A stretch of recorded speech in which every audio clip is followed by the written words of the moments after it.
Sheria ya Mungu.org. Kiambatisho ne nywele na ndevu za Mkristo. Amri ya Mungu iliyo rahisi sana na inayopuzwa kabisa.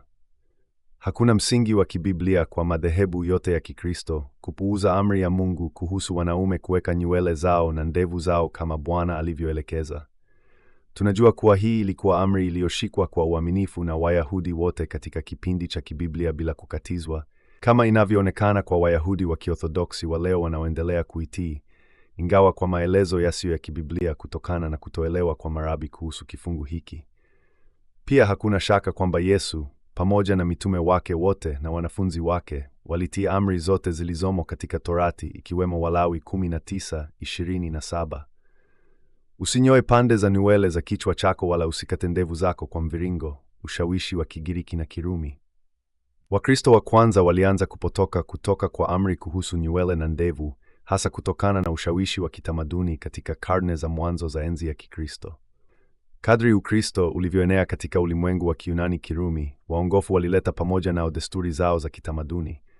Wagiriki na Warumi walikuwa na desturi za usafi na upangaji wa nywele na ndevu, ikiwa ni pamoja na kunyoa na kuzirekebisha. Desturi hizi zilianza kuwaathiri Wakristo wa mataifa. Kushindwa kwa kanisa kusimama imara. Huu ndio ungetakiwa kuwa wakati ambapo viongozi wa kanisa wangesimama imara katika kusisitiza umuhimu wa kubaki waaminifu kwa mafundisho ya manabii na Yesu, bila kujali thamani au desturi za kitamaduni. Hawakupaswa kupatana katika amri yoyote ya Mungu.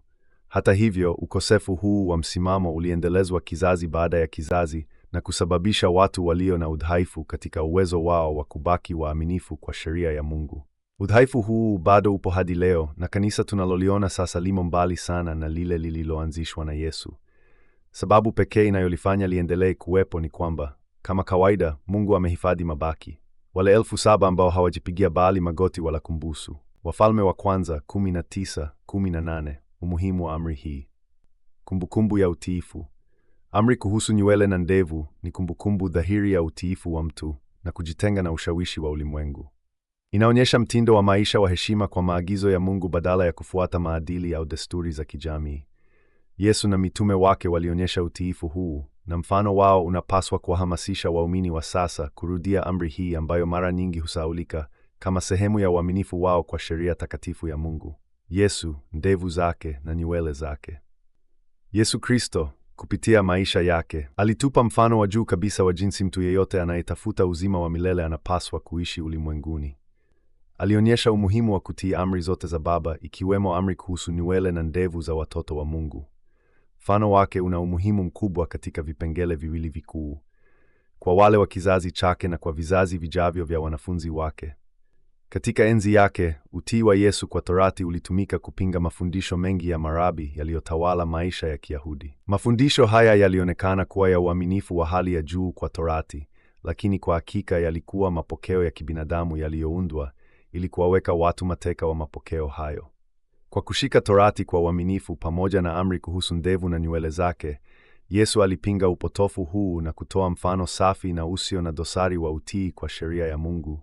Ndevu za Yesu katika unabii na mateso yake. Umuhimu wa ndevu za Yesu pia umeangaziwa katika unabii na mateso yake. Katika utabiri wa Isaya kuhusu mateso ya Masihi, kama mtumishi anayeteseka, mojawapo ya mateso aliyopata Yesu ilikuwa kungolewa na kungatwa kwa ndevu zake. Niliwapa mgongo wangu wale waliokuwa wakinipiga, na mashavu yangu wale waliokuwa wakininyonya ndevu, sikuufisha uso wangu dhidi ya fedheha na matukano. Isaya 50:6. Maelezo haya yanaangazia si tu mateso ya mwili aliyopata Yesu, bali pia utii wake thabiti kwa amri za Mungu, hata katika uso wa mateso yasiyoweza kuelezeka. Mfano wake unadumu kama kumbukumbu yenye nguvu kwa wafuasi wake leo, ili waheshimu sheria ya Mungu katika vipengele vyote vya maisha kama alivyofanya yeye, jinsi ya kushika amri hii ya milele kwa usahihi. Urefu wa nywele na ndevu.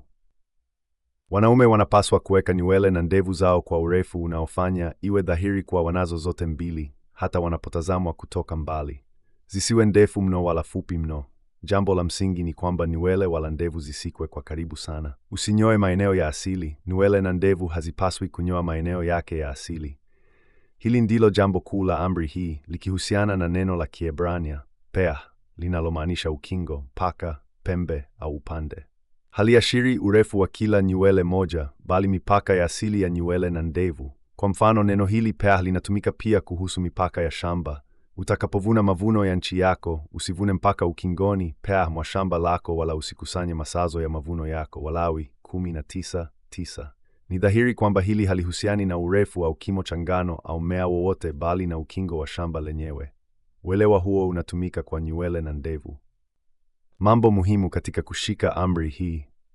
1. Dumisha uonekano. Nywele na ndevu zinapaswa kuwa dhahiri na zinazotambulika, zikionyesha tofauti inayohitajika na Mungu. 2. Hifadhi mipaka ya asili. Epuka kunyoa au kurekebisha kwa kupunguza mipaka ya asili ya nywele na ndevu. Kwa kushikilia kanuni hizi, wanaume wanaweza kutii agizo hili la kimungu kuhusu nywele na ndevu zao, wakiheshimu amri za milele za Mungu kama alivyokusudia.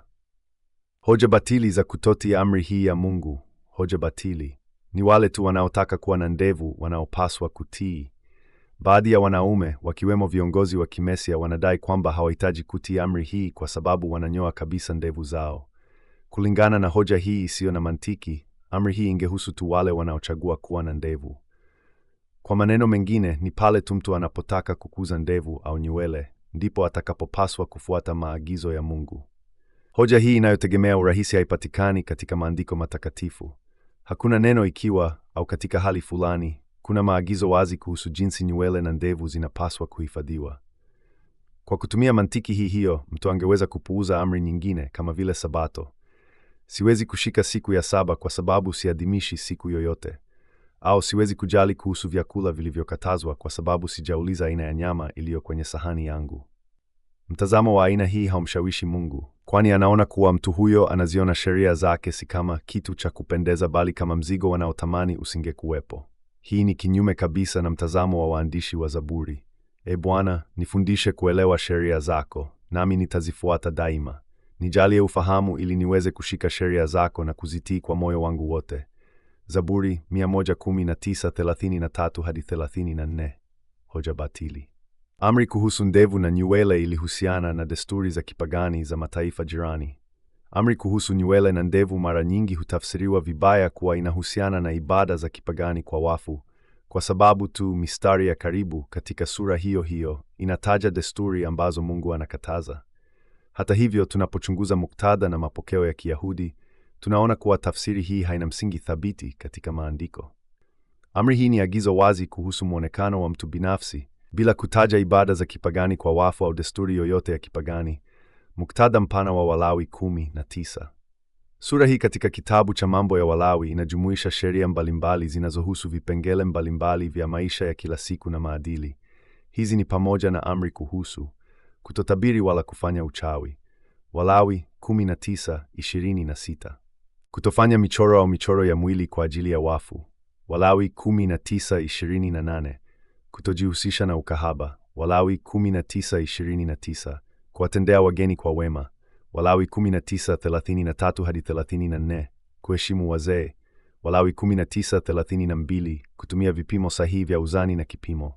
Walawi 19:35-36. Kutokuchanganya aina tofauti za mbegu. Walawi 19:19. Kila moja ya sheria hizi inaonyesha wasiwasi maalum wa Mungu kuhusu utakatifu na utaratibu miongoni mwa watu wa Israeli. Hivyo ni muhimu kuzingatia kila amri kwa msingi wake. Haiwezekani tu kudai kuwa amri ya kutonyoa nywele na ndevu inahusiana na desturi za kipagani, kwa sababu tu kifungu cha 28 kinataja michoro kwa wafu na kifungu cha 26 kinazungumzia uchawi. Hakuna kifungu cha masharti katika amri hii. Ingawa kuna vifungu katika Tanakh vinavyohusisha kunyoa nywele na ndevu na kuomboleza, hakuna mahali popote katika maandiko panaposema kuwa mtu anaweza kunyoa nywele na ndevu zake mradi hafanyi hivyo kama ishara ya kuomboleza. Masharti haya yanayoongezwa kwenye amri ni uongezaji wa kibinadamu, jaribio la kuunda visingizio ambavyo Mungu hakuvijumuisha katika sheria yake.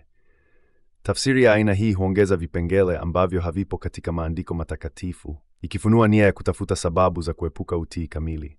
Mtazamo huu wa kurekebisha amri kulingana na urahisi wa mtu binafsi badala ya kufuata kile kilichoagizwa waziwazi ni kinyume na roho ya utii kwa mapenzi ya Mungu. Vifungu vinavyotaja kunyoa kwa ajili ya wafu hutumika kama onyo kwamba kisingizio hiki hakiwezi kuhalalisha kuvunja amri kuhusu nywele na ndevu. Wayahudi wa Kiorthodoksi, uelewa wao kuhusu amri hii. Ingawa wana uelewa usio sahihi kuhusu baadhi ya maelezo yanayohusu kunyoa nywele na ndevu, Wayahudi wa Kiorthodoksi tangu zamani za kale wameelewa daima kuwa amri katika Walawi 19:27 ni tofauti na sheria zinazohusiana na desturi za kipagani. Wanaweka tofauti hii wazi wakitambua kwamba katazo hilo linahusiana na kanuni ya utakatifu na kujitenga bila uhusiano wowote na maombolezo au ibada za sanamu. Uchambuzi wa maneno ya Kiebrania. Maneno ya Kiebrania yaliyotumiwa katika aya 27 kama vile takifu linalomaanisha kukata au kunyoa kuzunguka na tashchit linalomaanisha kuharibu au kuangamiza yanaashiria katazo la kubadili muonekano wa asili wa mwanamume kwa njia inayovunjia heshima sura ya utakatifu ambayo Mungu anatarajia kutoka kwa watu wake. Hakuna uhusiano wa moja kwa moja na desturi za kipagani zilizoelezwa katika mistari inayotangulia au inayofuata. Kudai kuwa Walawi 19:27 inahusiana na ibada za kipagani ni kosa na upendeleo wa tafsiri. Aya hii ni sehemu ya seti ya amri zinazoongoza mwenendo na mwonekano wa watu wa Israeli, na imekuwa ikieleweka daima kama agizo tofauti lisilo na uhusiano na ibada za maombolezo au sanamu zinazotajwa katika vifungu vingine. Mafundisho ya Yesu kwa maneno na kwa mfano. Fuasi wa kweli wa Kristo hutumia maisha yake kama mfano kwa kila jambo. Yesu alifafanua wazi kuwa ikiwa tunampenda, tutakuwa watiifu kwa Baba na kwa Mwana. Hili si sharti kwa watu dhaifu, bali kwa wale ambao macho yao yameelekezwa katika ufalme wa Mungu na wako tayari kufanya lolote ili kupata uzima wa milele, hata kama hili litasababisha upinzani kutoka kwa marafiki, kanisa na familia. Amri zinazopuuzwa na Wakristo wengi. Amri kuhusu nywele na ndevu, tzitzit, tohara, sabato na vyakula vilivyokatazwa zinapuuzwa na karibu Ukristo wote. Wale wanaokataa kufuata mkondo wa wengi hakika watakumbana na mateso kama Yesu alivyotuonya. Utii kwa Mungu unahitaji ujasiri, lakini thawabu yake ni uzima wa milele. Tazama mchoro unaonyesha njia isiyo sahihi na njia sahihi ya kuweka nywele na ndevu zako kulingana na amri ya Mungu kwenye tovuti sheriayamungu.org. Mfululizo huu na tafiti zingine nyingi kuhusu sheria ya Mungu zinapatikana kwenye tovuti sheriayamungu.org.